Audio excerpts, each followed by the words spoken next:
കേരള സംവിധാനം കോൺഗ്രസിന് വേണ്ട, ചേർന്നു അല്ലെന്നാണ് കെ മുരളീധരൻ പറഞ്ഞത്. ഈ കേരള സംവിധാനം അത് മുരളീധരന്റെ അഭിപ്രായം, അത് മുരളീധരന്റെ അഭിപ്രായം, പാർട്ടിയുടെ അഭിപ്രായമല്ല. അച്ചടക്കം വേണ്ട ഏതൊക്കെ ഒരു പാർട്ടി പറയൂ. തമാശ പറഞ്ഞതായിരിക്കും മുരളി എന്ന് എന്റെ ധാരണ അങ്ങനെയാണ്. അത് അവരുടെ അതാണ്. CPM-നെ ഒന്ന് മോശമാക്കാൻ മുരളി പറഞ്ഞതാണ്. എത്രയുണ്ട്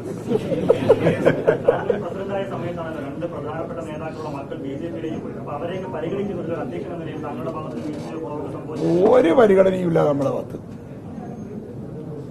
ഇത്രയും സ്വാതന്ത്ര്യം കൊടുത്ത് ഈ പാർട്ടിക്കകത്ത് എല്ലാം കൊടുത്ത ഒരു പാർട്ടിയെ വഴിയോരത്തിട്ട് പോയ ആളുകളെ ഇനിയും വിശ്വസിക്കുക എന്ന് പറയുന്നത് എന്റെ ലൈഫിലില്ല.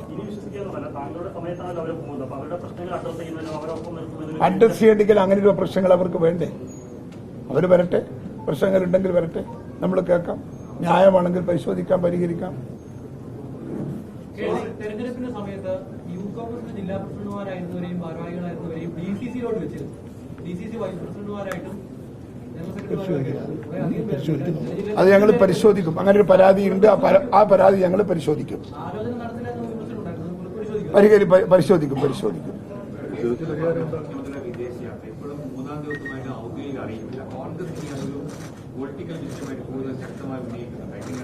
ഏതാ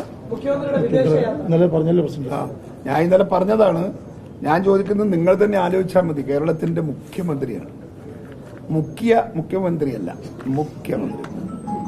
ആ മുഖ്യമന്ത്രി ഇറങ്ങിപ്പോകുമ്പോൾ ഒരു ചാർജ് കൊടുക്കുക എന്ന് പറയുന്ന ഒരു സാമാന്യ മര്യാദയുണ്ട്, നിയമാനുസൃതമായ കോൺസ്റ്റിറ്റ്യൂഷണൽ ഓബ്ലിഗേഷൻ. അതുപോലും ചെയ്യാതെയും ആരും അറിയാതെയുമാണ് വഴിയോരത്തുനിന്നാണ് അദ്ദേഹം പുറപ്പെട്ടതിൽ അറിഞ്ഞത്. പലരും അതറിഞ്ഞോ? വഴിയോരത്തുനിന്നാ പലരും അറിഞ്ഞത് അദ്ദേഹം യാത്ര പുറപ്പെട്ടു. അത്ര സീക്രസിയിൽ പോകേണ്ടുന്ന കാര്യം എന്താണെന്ന് എനിക്ക് തിരിഞ്ഞിട്ടില്ല. ക്യാബിനറ്റ് യോഗം മാറ്റിവെച്ചു. ഇവിടെ എന്തെല്ലാം പ്രശ്നങ്ങളുണ്ട്, എന്തുമാത്രം ഗുരുതരമായ സംഭവങ്ങളാണ് ഓരോ ദിവസവും രാവിലെയും രാത്രിയും. പ്രകൃതിയുടെ പ്രക്ഷോഭം തന്നെ, പ്രകൃതിയുടെ ഈ അമിതമായ ചൂട് തന്നെ ഈ സംസ്ഥാനത്തിലെ സാധാരണക്കാരെ പിഴിഞ്ഞു മാറില്ലേ, പിഴിഞ്ഞ് വരിഞ്ഞു മുറുക്കല്ലേ വൈദ്യുതി. അങ്ങനെ ഒരു ഭാഗത്ത് എല്ലാ രംഗത്തും പ്രശ്നങ്ങളല്ലേ.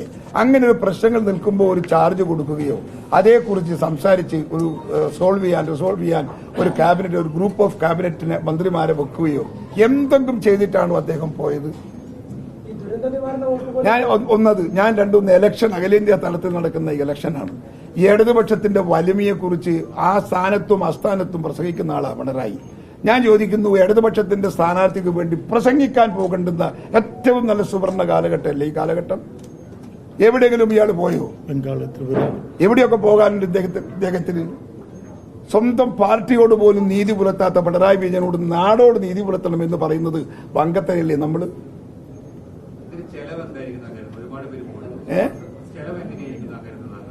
ചെലവെങ്ങനെയാണ് നമ്മൾ അന്വേഷിക്കുന്നുണ്ട്. അങ്ങനെ മോശമൊന്നുമല്ല, നമ്മൾ അന്വേഷിക്കും, കണ്ടെത്തുകയും ചെയ്യും.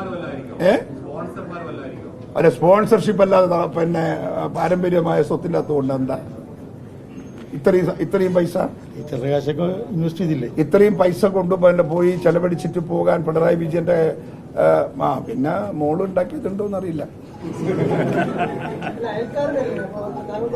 അല്ലാതെ അയൽക്കാരന്റെ കഥയാണ് ആദ്യം പറഞ്ഞത്, രണ്ടാമത്തത് മോളെ കഥ പറഞ്ഞത് രണ്ടാമത്തെ വിഷയമാണ്.